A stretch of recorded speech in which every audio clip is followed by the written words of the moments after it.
So what is the question? Find the area of trapezium whose parallel sides are 22.5 centimeters and 29.5 centimeters respectively, and the distance between them is 15 centimeters. So we'll draw a parallelogram.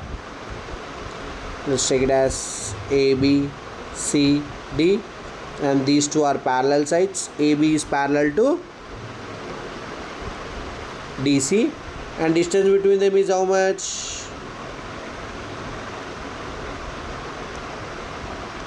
Distance between them is how much, Ra?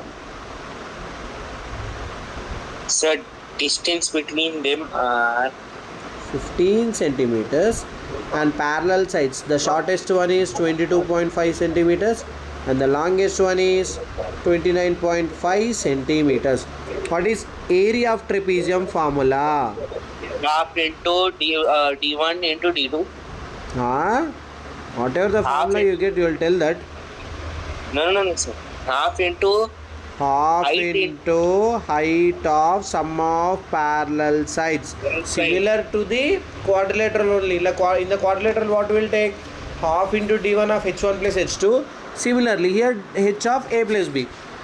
So half into, yeah. Sir, I have a doubt, sir. I was just solving the questions of 14.4.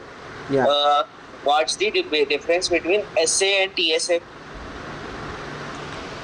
See, sometimes they will mention surface area as TSA, or sometimes they will not mention, but if they are mentioning SA means you have to consider as total surface area. Sir, means there is a formula for cuboid also for SA. So cuboid also has a formula for SA. Yes. Okay. So 1 by 2 into 15 into 2, 52 we can write it as 2 into 26, 2 will get cancelled. 15 into 26. So what will be the area? 15 into 26, how much? 6 5 the 30. 260 plus 130. Answer is 390. 390 centimeter square. Done.